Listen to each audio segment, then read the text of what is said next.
c'est de prendre en compte différents facteurs, que ce soit sociaux, économiques, politiques, géographiques, ethnologiques, et essayer d'apporter une réponse et une vérité la plus proche possible de ce qu'est le terrain, en fait, de ce qui se passe, pour amener aux décideurs militaires des clés de compréhension, une grille de lecture et, dans le meilleur des cas, essayer de pouvoir anticiper ce qui va se dérouler.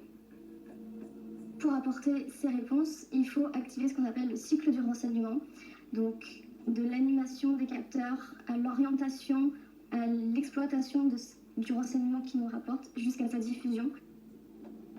La grande chance qu'on a, c'est qu'effectivement, on a ce qu'on appelle le renseignement d'origine source ouverte, et on a tout ce qui va être ce qu'on appelle issu de sources fermées. C'est le renseignement issu de nos capteurs propres, donc les capteurs de la DRM, les capteurs des autres services de renseignement. On va avoir la possibilité d'orienter les satellites sur des demandes très précises de prise de vue pour apporter une vision juste de ce qui se déroule sur zone.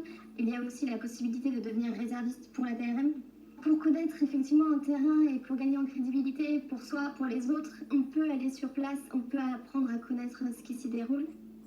On va faire des briefings auprès des hautes autorités militaires qui, derrière, prennent des décisions qui sont structurantes, comme faire effort sur tel ou tel groupe terroriste, comme décider ou non du retrait de certaines troupes, etc. Nous, toute la journée, on traite des données confidentielles, donc avec des différentes mentions de classification. On a habilité secret défense. On parle avec différents organismes, avec différents États dans le monde. L'aspect secret du milieu dans lequel on évolue a des implications forcément sur notre vie familiale, notre vie sociale. En fait, ce métier, il permet en accéléré de prendre des compétences qui nous auraient fallu des années à acquérir, parce que du jour au lendemain, une situation peut basculer en cellule de crise et il faut répondre présent. Parce qu'on sait aussi qu'il y a des implications derrière pour nous, pour les opérations et au-delà pour l'armée française. Je me renseigne sur des cultures que je ne connaissais pas. J'ai une connaissance historique de ces pays que je n'aurais jamais imaginé. Je travaille avec des personnes qui sont passionnées, passionnants et extrêmement spécialisées.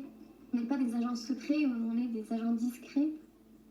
Je fais pas d'arts martiaux, j'ai pas de compétences rares, mais j'ai cette curiosité et cette envie en fait de servir. Mon métier aujourd'hui, c'est d'être analyste pour la DRM.